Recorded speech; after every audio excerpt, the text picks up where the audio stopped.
Before we begin tonight's episode of UFL Tonight, we have some rather sad news. This past weekend, we lost one of our own in the UFL community. Former Sea Dragon and Battlehawks cornerback Chris Payton Jones sadly lost his life in a car accident at the age of 30. Beyond being an incredible athlete and videographer, Chris was an amazing teammate, an amazing father, and a great friend. Former Battlehawks and current Orlando Storm head coach Anthony Beck released a statement saying, "I love that young man. Sending our deepest respect and condolences to the Payton Jones family from myself, my staff, and from all his teammates that loved and worked with him. The world lost a good one." And the world lost a good one indeed. And while we'll continue on with the show as normal, please join me in a moment of silence for Chris Payton Jones. Thank you.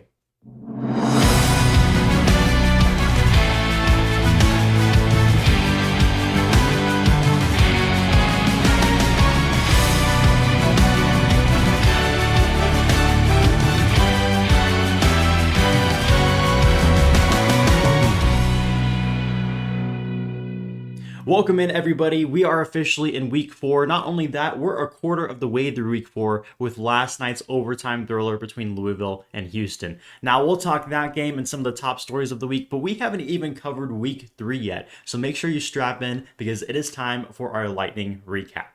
And we started off week 3 in Louisville, Kentucky with the Kings taking on the Orlando Storm. And while the start of this game was a little unspectacular, saw a solid Orlando drive ending with a nice Chris Rowland 8-yard touchdown, but we'd go into half with the Storm up 10-6 with no one in that stadium having any idea what we were about to see. The third quarter was literally 3 drives with 3 touchdowns, with Jason Bean finding Zach Davidson, then Plummer's short pass to Jashawn Corbin ending in 6, and then Jason Bean again finding Lucky Jackson. We finally got to see the emergence of Jason Bean as he showed up when it mattered most. After tying things up with a field goal at the top of the fourth quarter, Jack Plummer found no one other than KJ Hamler absolutely wide open for another touchdown, leading to Orlando being up 27-20.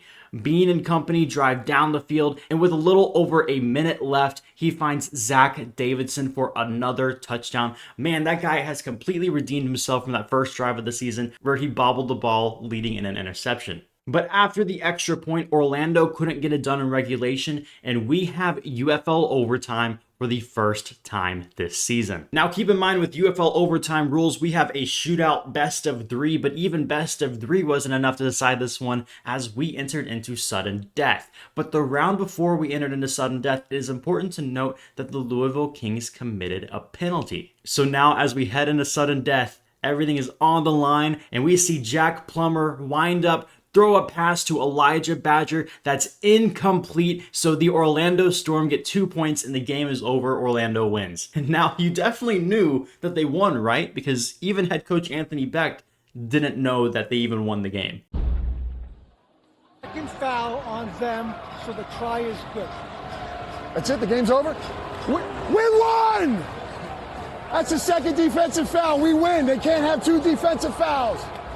That's it. We won! So yes, previously the UFL rules have been written that if the defense commits 2 penalties, that's the second penalty any time in the overtime period, results in a successful try for the other team. So therefore, when Louisville had that second defensive penalty, since it was in sudden death and Orlando was the team going second, Orlando automatically got the win because they had the first complete try in all of overtime because the penalty awarded them the points. So quite literally, they won off an incomplete pass. Now, the crowd hated it, the fans watching at home hated it, and even UFL co-owner Mike Rapoli hated it as he quickly took to X saying that they owe their fans better. And well, things didn't take long to change. Here's UFL VP of Officiating Dean Blandino with more about how they're fixing the overtime rules.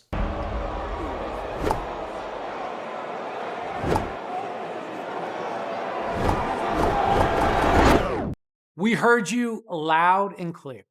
Look, we had good intentions with this rule. It was designed with player safety in mind. These guys are out there for 3+ hours, and we wanted to limit the number of additional snaps in overtime. But the game just can't end on a penalty. That doesn't work. And here's the thing about the UFL. We're not afraid to change to make the game better. So here's what's changing with our overtime rule. If the defense fouls during a try that's no good, the the ball goes to the 1. If they foul again on any other try at any point during overtime, the ball goes to the half-yard line. If they foul again, it goes to the quarter, and so on and so on. The penalty makes it easier for the offense to score, but it doesn't automatically award a score. If you want to win, you got to get the ball in the end zone, not rely on your opponent to commit a foul. That's the UFL. We move the game forward. With the overtime debacle in the past, Saturday got started off with Houston versus DC at Rowdy Alley, and man, there is not much to say other than this game was all DC all day. The defenders just ran over Houston as Deion Jackson, Abram Smith, and even Briley Moore ran in for touchdowns, while Houston struggled, having to start QB3 Talia Tagovailoa. In the end, we saw the biggest blowout in UFL history as the DC defenders beat the Houston Gamblers 45-7. Then Sunday, we had the Renegades hosting the Columbus Aviators. It was an interesting start to the weekend as Columbus Aviators head coach Ted Ginn Jr. would get picked up on Saturday, the day before the game and his birthday, on a DUI charge, leading for offensive coordinator Todd Haley to be thrust into the interim head coaching role. In some better news, the Renegades honored a brave young man during their pregame warmups. Carter McLeroy, who just had a birthday and is currently waiting for a heart transplant at Carter's Health, got a visit from Renegades tight end Seth Green, who brought a football that was signed by the entire team, a whole bunch of swag, and so much more. Here's what Seth Green had to say right before taking the field about his experience. Yeah, it's just, a great opportunity to be a blessing. Carter's just such a big fighter, a big supporter of us, that the least we could do is show our support for him and his family. It was great going and talking to him yesterday. Just, giving them love, showing our appreciation for him and them and our support, like I said. Give him a little goodie bag, make him know that, like, he's in our hearts and stuff. Like, wrote it on the tape today. We all wore our shirts, like you said. Just out here supporting him, supporting us, being one community out here in Dallas. Despite the coaching change and a rather pedestrian outing from the Renegades offense, the Aviators just couldn't get things going, committing multiple turnovers that led to points as the Renegades take game 1 of the back-to-back 28-23. We'll talk more about this game, of course, later, but I do want to note that head coach Ted Ginn Jr. is expected back. He was back this week at practice and will be back tonight as the Aviators take on the Renegades there in Columbus. Then our final game of week 3 was definitely the game of the week with the AJ McCarron reunion there in St. Louis. Things got started off a bit bumpy for the Stallions as Matt Corral threw multiple first quarter interceptions as St. Louis quickly jumped out to a 10-point lead, but luck would seem to shift in the second half as the Battlehawks bench veteran quarterback Brandon Silvers in favor of rookie Harrison Frost. And well, it was a rough start as his first pass was a touchdown to the defense, and then his second pass was a completion to the defense.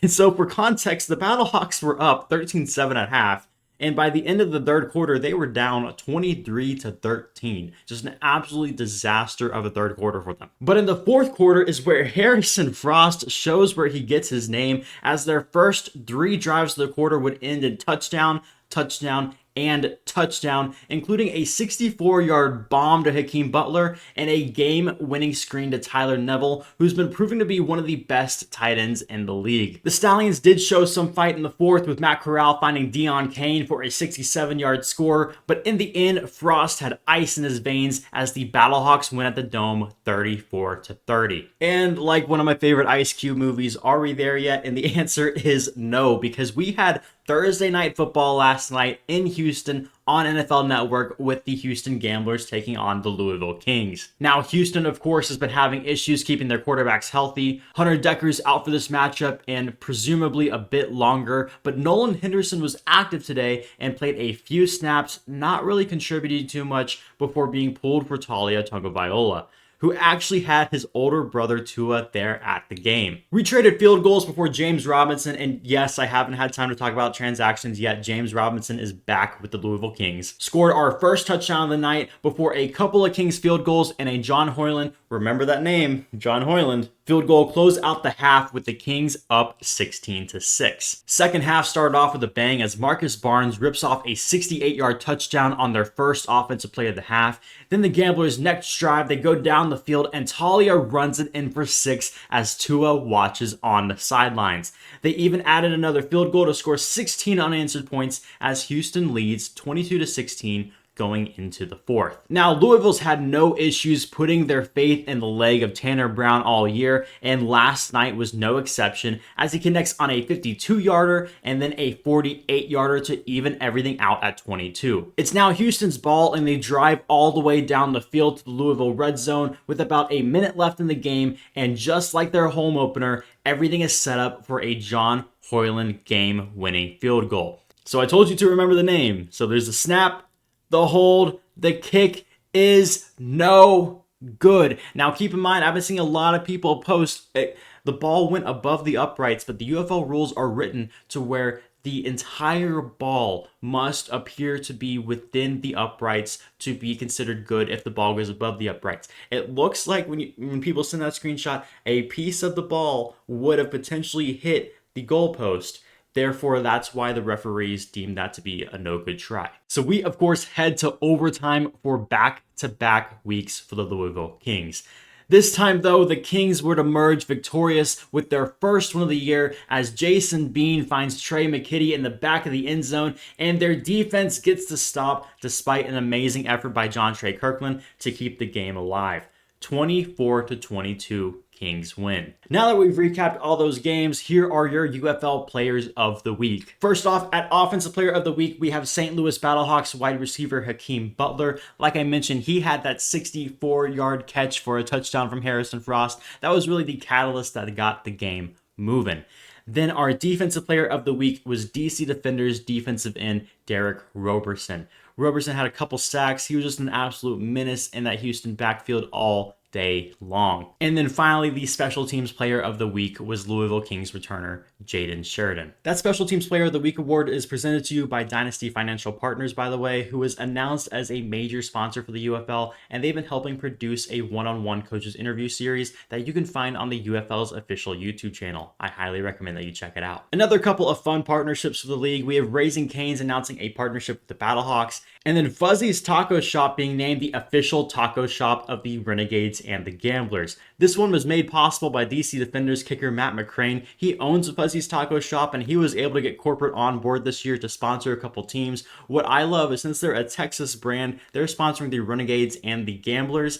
But since Matt McCrane owns a franchise, when he made a clause that whenever the Defenders win, they get some fuzzies. So I love it. How many times can the kicker say, hey guys, don't worry, lunch is on me? That's pretty badass. Ratings-wise, we've also seen some amazing numbers, especially out of ABC. Last Sunday's doubleheader averaged nearly 1 million viewers. Don't worry, Mike, I'll round up to 1 million for you. And that's up about 32% from last season. In our final big news drop of the week, we finally learned where that slated 5th home game for the Dallas Renegades is going to be held. Now, I was previously told it would be somewhere in DFW. It is nowhere near DFW, okay? It is about 2.5, 3 hours away down in Killeen, Texas at Fort Hood. This game is going to be put on for absolutely free to all the service members there on base. There is some limited availability to the general public. Just make sure to follow all the rules. You do have to access and get a visitor pass to the military base in order to attend the game. That game is going to be the Friday matchup against the Orlando Storm at 7 p.m. Central on May 15th. And this past week was also a pretty lively one as far as transactions go. On Monday, a couple of running back transactions announced with, of course, James Robinson heading back to the Louisville Kings, former Jacksonville Jaguar, amazing player. We saw him get a touchdown last night. He's going to have a big impact on that Louisville team. He's already been there for one game, and they already got their first win of the season. So, hey, things are looking good over there in Kentucky. Sadly, the St. Louis Battlehawks are not having the best of luck with running backs. Former ECU standout Rajay Harris was placed on IR with a torn ACL, and he will miss the remainder of the year. Additionally, Orlando placed Lamar Jackson, not the quarterback, the cornerback, on IR and brought in Nate Brooks, the former all-UFL cornerback, former Cincinnati Bengal, and for me personally, former North Texas Mean Green Eagle. We also see a little bit of shakeup with the Birmingham Stallions as they release kicker Jonathan Garibay. Garibay just wasn't really able to get going this year. He had a solid year in 2024 with the Dallas Renegades, but could not keep up that production this year with the Stallions. Instead, they brought in former Auburn kicker Anders Carlson. We'll see if he fares any better. And in their quarterback room, it's been no secret that their backup QB, Taylor Elgersma, has been having some visa issues as he's a Canadian. Now, he's been having to sit out for several weeks, not really been able to practice, not really able to do anything. And I guess finally he's had enough. He's been losing money. He's been losing time. We get it. He's gone back up to Canada and signed with the Winnipeg Blue Bombers. We wish him all the best of luck. We wish things could have worked out better with the UFL. And hey, who knows? Maybe he'll be back next year. So with everyone updated on the games and the rosters, let's go through our UFL Tonight power rankings. Starting up at number 8, and I really hate to have to put them back down here. I thought we saw something special with that Stallions game, but then they just went up against DC and completely rolled over. Look, I know they have a win on their record, but if you let up the biggest blowout in UFL history on you, you only score 7 points. And keep in mind, the only game you won could be seen as a little bit lucky, getting a couple fourth down breaks and then a game-winning field goal. I'm moving Houston back down to number 8. I know we have a team which hasn't won a single game yet, but man, Houston just looked bad against DC. Then at number 7, this is where I'm putting the 0-3 team. Here I'm putting the Columbus Aviators. Now, don't really have too high of hopes for them. They've been able to keep up with their opponents. That's why I'm keeping them at 7 rather than 8. Because when Houston loses a game, man, they just get absolutely blown out. But hey, Columbus covered the spread against a rough Renegades team last week without their head coach. They're playing at home this week. They're getting their head coach back. They have to get a win at some point. This is too talented of a squad for them to be winless all year long.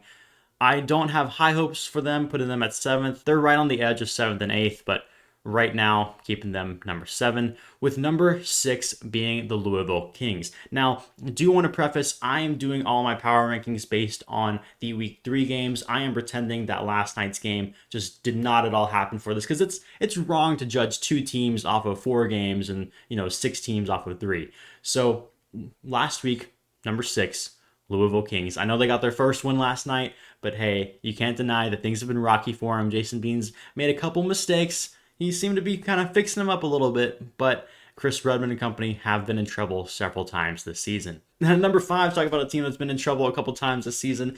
I'm going with the Birmingham Stallions. Now, they put up a great game against a talented St. Louis team. I know AJ McCarron kind of has that offense rolling a little bit, but Matt Corral needs to limit the dumb mistakes. We kind of talked about this a little bit on Around the UFL earlier this week, is Matt Corral could very well be the best quarterback and the most physically gifted quarterback we've seen this year, we've possibly ever seen in spring football. But sadly, the mental errors will take you back further than any physical limitation ever would. We'll see several times where he scrambles out of the pocket on, let's say, a second and mid-range situation, decides to take a shot down the field leading to an interception. These are just simple mistakes that don't need to happen. And I really believe that all of this, it's not just Corral, of course. It's the defense allowing 30 plus points. It's a lot of things are going wrong, but this team has a lot of talent there. That's why I haven't really been putting them in that 6, 7, 8 range. I think they're one of the top teams in this league. They just have to get these things gelling together, and I think that's a big difficulty having a first-year head coach is, hey, this is AJ's first time doing this too. I know he's been a player in this league, but being a coach is a completely different animal. It's taken a little bit for them to get going, which understandable. We've seen other first-year head coaches, Chris Redmond, Ted Ginn Jr., also have a long ramp to get ready and to get their teams finally moving. And then at number 4, I'm putting the St. Louis Battlehawks. Now, to start off the year, we finally were saying, hey, we may see a championship Battlehawks team for the first time ever as they beat the DC Defenders. Then in week 2, they struggled a good bit with the Dallas Renegades. Week 3, they bounced back. They beat the Stallions in a fantastic game. I'm still keeping them at number 4 for right now. They're just pretty inconsistent. I want to see more dominance from them. I feel like this game was very reliant on Harrison Frost having that complete 180 turnaround, but you can't rely on that all the time. You can't trot him out and have his first 2 passes, one of them be a pick six, second one be another interception, and just kind of rely on the fact that he's going to turn into a demon in the fourth quarter every week. Because that, quite honestly, like, you're going to dig yourself into a hole you can't get out of at some point. And at number 3, I'm actually dropping them down a spot just because they had to go into overtime against a team which hadn't won a game. And even though they got the win, it was the lamest win I've ever seen in football. They won off an incompletion. So here at number 3, I'm putting Anthony Beck's team, the Orlando Storm. Now, great team. I think Jack Plummer's been insanely efficient. I just think that DC and Dallas have more talent. I'm ranking them ahead of them. I know Orlando's 3-0. We'll see if they can continue that up. Hey, I was one of the very few that had Orlando in the top 3 of my initial preseason power rankings. I believe in this team. I don't want you guys to say me dropping them down is anything against them. It's really just showing how great DC has been this past couple weeks, and that's why DC is going to be my number 2 team. And flat out, if you ever steamroll a team and beat them by damn near 40 points, you're going to be going up in the power rankings. DC, defending UFL champions, they got flustered in week 1. They bounced back in weeks 2 and in weeks 3. I think they are finally back where they belong. Because of that loss, I'm keeping them at number 2. But hey, they look to be dangerous.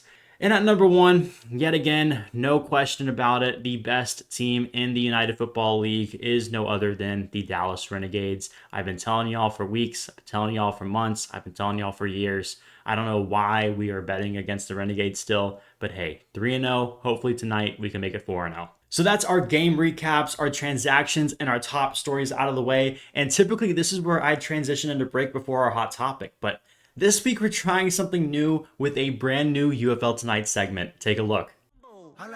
Sit down, be humble. Sit down, be humble. Sit down, be humble. Sit down. Welcome into Clipped, where we find those takes that age like milk, those bad predictions, and those things that make you just say, what were you thinking? And ladies and gentlemen, with our first installment of Clipped, we have to cover the James Larson curse. A curse the likes of which we haven't seen since Lil B the Bass God and Kevin Durant were going at it in 2011. And if you don't believe me, just look it up. It's every single week. Week 2, James Larson, 5:38 p.m. This seems to be the most confident, composed, and poised we've seen QB Matt Corral look with the Stallions throughout his UFL career. Decision making has been excellent with improved pocket presence as well. The AJ McCarron effect? No, it was the James Larson effect, as at 5:43, exactly 5 minutes later, Corral throws an interception and they'd wind up losing the game. Week 3, Larson at 4:03 p.m. asked if the Harrison Frost experiment is over in St. Louis. Keep in mind at that point, he just threw his second interception after a pick 6. And less than an hour later, and Harrison Frost connects with Akeem Butler on a 64-yard touchdown as he leads the Battlehawks to 3 consecutive touchdowns in the comeback victory. But oh guys, just wait. Literally last night, week 4, Houston Gamblers versus the Louisville Kings, 9:12 p.m. James Larson says that the Gamblers kicker John Hoyland will be on an NFL team this summer. And well, less than an hour later, the game was on the line and Hoyland misses his first kick of the season and the Gamblers go on to lose in overtime against the Kings. And if you're not scared, you should be, because James Larson is going to be there on the ground in Birmingham for their home opener. For the love of God, James, do not tweet anything out about Gucci Mane. That dude's already been through a kidnapping last month. He could not take any more torture. And that's all for this week's Clipped. Make sure if you see a bad take that you want us to react to tag us on X or use hashtag UFL Tonight. Who said I can't wear my Converse with my dress? Well, baby, if that's just me. Welcome back to Hot Topic on UFL Tonight, where you give us your hot takes and we react. Make sure to follow us on X, as every Monday night we'll post our weekly Hot Topic post for you to reply with your hot takes. Starting off, we have Luke Miller, who every single week has been doubling down on the fact that Louisville won't win a game. He was bragging that he was 30% of the way there, and then boom, last night they win in overtime. The Louisville Kings finally have a win on their record. And naturally, like a true Stallions fan, we see some backpedaling. He really meant a win in regulation, everybody. Next up, we have Joshua, who says that Harrison Frost will be the UFL's version of Rex Grossman with that 50-50 touchdown to interception ratio. And yeah, I can see that, especially out of his first game. We saw he was either hot or cold, looked very much like a Rex Grossman, a Jameis Winston, or even I would compare him to a 2023 Ben DiNucci, who was very much a gunslinger quarterback. He was willing to let it fly deep, even if letting it fly deep meant it landed in the hands of the defense. Overall, though, I think this is just one game. Could be a little bit fluky of him. I don't want to judge him off his first 2 professional throws, but hey, based on what we saw last week, that's going to be some crazy fun football to watch. You're either cursing his name or you're praising it. And finally, we have Silas, who says Birmingham will make the UFL championship, which I love to see this take because I've seen a lot of Birmingham fans already very disappointed that they started off the season 1-2. 2 losses in this league does not keep you out of the playoffs or the championship by any means, and I think Birmingham does have the talent to get there. Now, I'm going to say this. I think we have seen a clear gap between experienced head coaches and brand new head coaches this year. I don't think in his first season, granted we saw Shannon Harris last year, but Shannon Harris already had some coaching experience under his belt, but I don't think we see AJ being a championship winning coach in year 1. I very well think that they'll make playoffs, but I'm not taking them to be a championship contender. Quite honestly, my 2 championship contenders right now still have to be the Dallas Renegades or the Orlando Storm. So that was all our hot takes on Hot Topic, but let's see what the general consensus in the UFL community is on our weekly survey says. Make sure you follow along at UFL Tonight on X, as we'll post 3 weekly polls for you to participate in.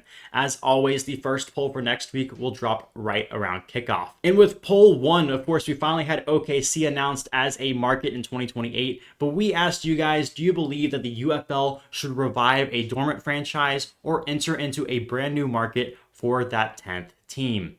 And it looks like 61% of you say that they should revive a team and 39% want to go somewhere new. This is kind of what I expected. I think not necessarily the general consensus, but I'd say not even overwhelming, but I'd say a bare majority would say the Michigan Panthers, if that field there for Detroit City FC is completed by 2028, that has to be where you go back. I mean, it's just hard to turn away a market that was seeing growth, especially growth prior to Mike Rapoli buying in. Just imagine the potential for the Michigan Panthers with a Mike Rapoli owned league. So yeah, I think if they were to revive any franchise, it would have to be Michigan. I've seen a lot of people talk about potentially San Antonio. I could see if they want to bring back the Brahmas, maybe Austin, but I think if they go into a new city overall, they're not going to bring back any sort of prior branding. I saw somebody said that if they bring back the Sea Dragons, they should bring them to Portland instead of Seattle. I think if they're getting into a new market at all, we're getting brand new branding. We even saw it in Orlando. You know, they abandoned the old Guardians name and just went with the Storm. I think this is a group that is not afraid to just try something new and completely forget the past if it's needed. Next up, this is a little ironic of a poll. We asked you guys, do you expect overtime rules to be changed mid-year? Only 33% said yes, and 67% said no, to wait until the offseason. Now, this is something where you can tell who's been a UFL fan for a while, because we're not used to immediate responses like this. We're expecting to kind of put things on the docket. We're expecting to kind of put things on the docket to talk about them in the offseason, maybe implement next year, maybe never even talk about or bring up ever again. But that's not how they're doing things this year. They're immediately jumping on everything. They're listening to fan feedback, and they're trying to provide you with the best product possible. So Mike Rapoli immediately after the game announced that they want to do better by their fans, that they'll be taking a look at the rule. And then a week later, before the games even start, they announced that they've changed it. They have agreed to rule changes. They have fixed that problem, so it will never occur again. So hey, general public was wrong on this one, but at least we got a change sooner rather than later, and we don't have to deal with a bullshit incomplete pass to win a game ever again. In our final poll of the week, of course, the Renegades announced that they won't be playing anywhere in DFW, that they will be playing their 5th home game in front of active service members at Fort Hood on May 15th. We wanted to see what you guys thought about it, and it looks like the vast majority agreed that it's super cool, with 73% saying it's super cool, only 27% asking why. Now, I think this is also a really, really cool event. It's going to be a great atmosphere there and just a unique environment for a professional football game. But like I said, I was kind of told that this game is going to be somewhere in DFW. It's about 3 hours away. As a fan, as a season ticket holder, I know our season tickets only covered 4 tickets, but was really hoping that we'd be able to catch that fifth game there and mark it. I hope I can still make it down. Not quite certain about all that, but I know it's going to keep a lot of our faithful away from going. So that's the only reason I'm a little bit bummed about it. But I think the fans are fired up about it. I know the staff's fired up about it. And it's going to be a great time and a great environment on the broadcast. Now, every week we have a very special guest and someone who has ties to one of these teams playing on Friday. And we have an awesome guest lined up for you guys. We have Antonio the Pebble Perkins, who has been the Renegades in-game host for the past couple seasons, and he's just absolutely electrifying to talk to. Take a look at our interview with him. How did you get into the world of spring football? Like, how did that come to fruition? So, long story short, I was a fan. I am a fan of the UFL, the XFL. We went to the games in 2020, 2021. Obviously, got rid of everything. And so, I've always been a fan of our Renegades. How it happened is an interesting, quick story. So I was in a motorcycle accident in 2023. A lot of people don't know about that. So I was in a motorcycle accident, almost died, lost my right foot, and I would show up to the games. My buddies would take me, and I'd be in my wheelchair. And that's how I started getting into the games, just watching. Got a prosthetic, went to the championship game in San Antonio.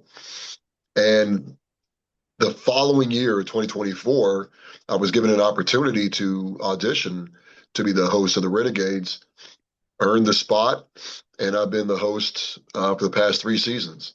That's awesome. And man, that 2024 season, I don't know if you remember, but I was actually the fan of the game. I think for the first game of that season, got to Yeah, meet you. And it wasn't until after that I learned about your story. And I was just like, what? Like, if you told me that this man, like a year ago, was kind of on the brink of survival, just, lost a limb, fighting to get back, and yeah. fighting to get back, and you're stronger than everybody else down there on the field.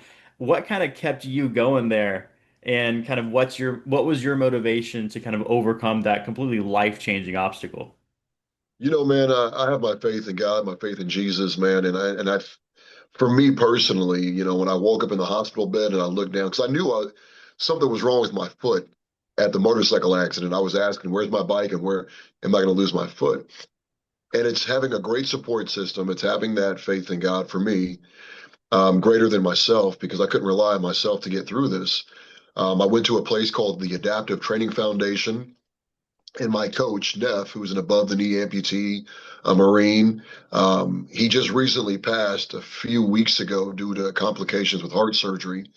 But it was that guy and a support system of my friends and my family. So for 9 weeks, I did this Marine style NFL combine boot camp, if you will. And it was learning to adapt to my situation through athletics.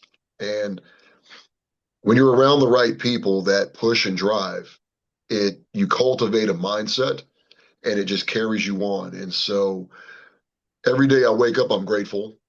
If I can, then I do. And I leave the excuses in the back and I just try the best I can.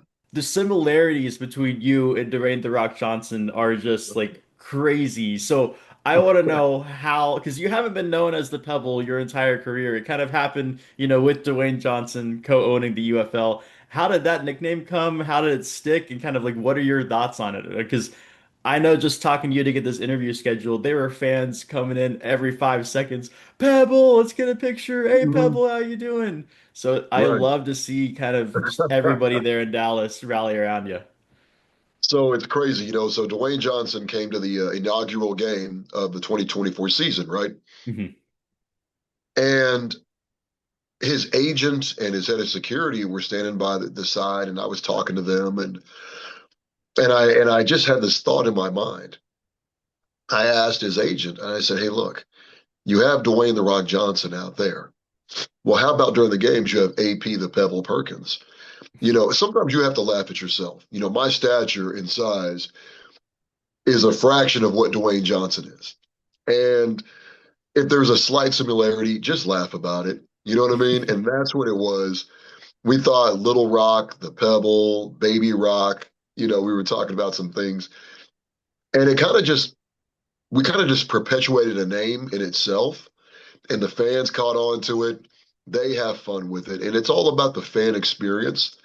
And when the fans are yelling Pebble, it's not a slam. I enjoy it because it gives somebody something to laugh about and have fun. You said you're a big fan. This Yeah, year, a lot of things to be excited about compared to years past. How do you man. kind of currently feel about this team? And then also, we air the show as kind of a pre-game to the Friday game. So how do you think we Awesome. line up against Columbus going back to back against them? So Columbus is 0-2, right? And we're Oh, 2 oh and and 0. 3. 0 and Yeah. 3. 0 and Yeah. 3. Oh, that's right. Yeah, yeah. Yeah. So they're 0 and 3 and we're 3 and 0. We're playing in Columbus. Now, here's the thing. You never want to underestimate your opponent. Right now they have nothing to lose, right? Except for another, notch on their belt for being, unvictorious. And that's a situation that you really need to respect because they're going to go, all out. They're going to go balls out. Like Coach Neuheisel said, we have a target on our back. So going into this, we are going to think that we are going to believe and know that we are dominant on offense, dominant on defense. The guys are having a great time. If you noticed, the team this season is a brotherhood, Hmm. and they're having fun. They are having fun. With a team like Columbus, I know we can beat them. The team knows they can beat them, but they are kind of fighting for life, and they're going to do some desperate stuff. They're going to pull all the tricks out of the bag. So we need to be ready for it. We're going to be ready for it. We've already knocked them down once. We're going to knock them down again. If you had to put a final score on it, what you taking Renegades to win by? I believe that the Renegades it's going to be, I think Columbus is going to score about 14 points. I think that being at home, being tenacious, being hungry, being desperate for a win, I think they're going to put about, 2 touchdowns on the board, possibly. I believe with our Renegades, with the weather in our favor, we're coming off of an incredible 3 victories. It's our first travel game. So Mhm. there's excitement and enticement in there. So I believe, man, I think that we can score about 40 points. So I think look we like can. I think everything is clicking. I guess real quick before we let you go, we just Yeah. announced that the fifth Dallas Renegades game, not actually going to be a true home game, but they're playing at Yeah. Fort Hood. I know you kind of have some ties, as you mentioned, prior to military, Yeah. through friends and whatnot. What do you kind of think about that game? Will you be there as the in-game announcer at Fort Hood, or you're probably just working working somewhere else that night? No, as a matter of fact, my mother and my father were both Navy. My mother was a chief petty medical officer. My father installed explosives in the jets, and my stepdad, he was a chief of the catapult on the Carl Vinson. So I grew up as a little one in a Navy family. So all my friends' family are military, and I think it's exciting to give back to our active duty, to our veterans, and I'm looking forward. And I will be at Fort Hood. I will be the game host at Fort Hood, so you will see me there fired up, ready to go, ready to bring the energy, and ready to see our Renegades win in an untraditional home game, if you will. The Pebble is one of the best parts of Renegades game day, and Antonio's story is just so inspiring. We'll have our full extended interview with him out later this weekend, but like Antonio said, let's go Renegades as we take a look into this weekend's lines on Baker's Best Bets.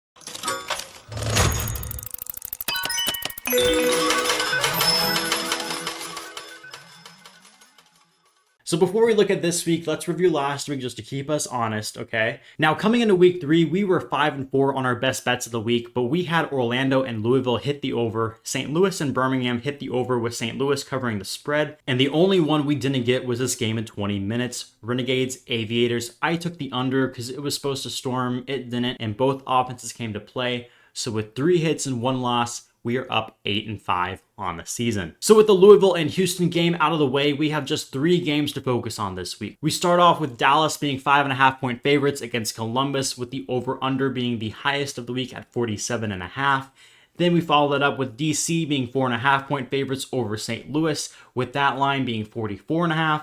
Birmingham at -2.5 against Orlando, with that over-under being 45.5. My picks have to start with Dallas -5.5. I know Coach Rick Neuheisel was saying that he was playing his cards kind of close to his chest, having to play this team in back-to-back weeks. I think they're going to open up that playbook a little bit. Mazzoni has been absolutely cooking on offense. So has Austin Reed and Tyler Vaughns. They had a little bit of an off week last week, but I think that was almost a little bit by design. And if the Renegades get any sort of run game going with Day-Day Hunter, the incredibly explosive back out of Hawaii, they are going to be a force to be reckoned with, and I think they could dishearten that Columbus Aviators team very quick. My next pick is going to be that DC St. Louis game over 44.5. Now, I know last time they played in week 1, DC just kind of shut down offensively, but this will not happen again. We have seen the past couple weeks this DC offense just come alive. Deion Jackson running over anybody and everybody. I know that St. Louis front 7 is nothing to mess with, but they're on a roll that no other team has been able to match. I think this rematch is going to be high scoring. At some point, we always have a Battlehawks defender shootout. I think this week is where we get it this year. And then my final pick is going to be the Orlando Storm +2.5. Man, it's very rare that you see a 3-0 team open up not favored against a 1-2 team. I know it's the Birmingham Stallions home opener, but we have seen Corral get flustered a lot. We have seen AJ and team make some crucial mistakes. Anthony Beck so far has been perfect on the year, 3-0. Of course, the team hasn't played perfect. They had to get a win in overtime last week on an incompletion, yada yada. But hey, I think this line is just too good to take. Don't second guess yourself. Go with the undefeated team. Hey, if we're wrong, my bad, but this just looks like a smart play there on paper. And before we fully move on to week 4, we got to take a look back at week 3 on our weekly Friday top 5. Starting up at number 5, we have St. Louis Battlehawks quarterback Harrison Frost looking deep, finding no one other than the big man Hakeem Butler for a 64-yard touchdown. Nobody is touching Hakeem in the dome. Then at number 4, we have Jalen McClendon and the Aviators. His pass intercepted and then lateraled over to Ajene Harris, who takes it all the way in for 6 for one of the most unique pick sixes you'll ever see. And then at number 3, we have Birmingham Stallions quarterback Matt Corral with the double pump, finding Deion Kane, who is gone for a 67-yard score. And at number 2, we have Matt McCrane, the money machine, another 4-point field goal under his belt. Man, this dude is absolutely balling. You'll see him with some fuzzies this weekend after the defenders got the dub. And then number 1, Harrison Frost, little screen pass to Tyler Neville. He gets it in again for another touchdown. He's getting touchdowns in consecutive weeks, just absolutely balling out. Another guy going to be on the NFL's radar come the end of the season. And finally, we have a game here in about 20 minutes with the Dallas Renegades rematching the Columbus Aviators. They're in Columbus, Ohio at historic Crew Stadium. It's time for my official game prediction. And now, of course, we talked to Antonio the Pebble Perkins. You heard his thoughts. My thoughts are going to be a little bit similar, although I don't think we put up 40. I think we put up somewhere close. I'm going with the Renegades to win 34-20. I think the Aviators are going to try to put up anything they can. I think our defense kind of locks down a little bit. I know we had McClendon flustered, had a pick 6 on him last week. I expect us to continue to bring that pressure, and they only score roughly 20 points this week. So let's see, looking into this weekend, we have the Birmingham Stallions home opener to look forward to with a Gucci Mane performance, and then former Birmingham Stallions head coach Skip Holtz is going to be delivering the game ball for that matchup. In addition to that, all Stallions players will be wearing a Lou Holtz sticker on their helmet to commemorate the late, great head coach. Other than that, I'm trying to think of some other news other than it's just been some awesome football. Oh yeah, junkless bars are now available in your local Sprouts. Make sure you go check them out. Have to include that one in there all the time. As you see behind me, I absolutely love them. They're one of my favorite things. And other than that, guys, just have fun this weekend. If you want to make it out to a game, make sure you grab your tickets at theufl.com/tickets or watch. Games are going to be on Fox and ABC. Thank you. No, I'm never gang banging in my blue chucks. Money calling, so I threw the deuce up. Yeah, they plotting on me, but they gotta do something. Told my dog to something just to shoot something.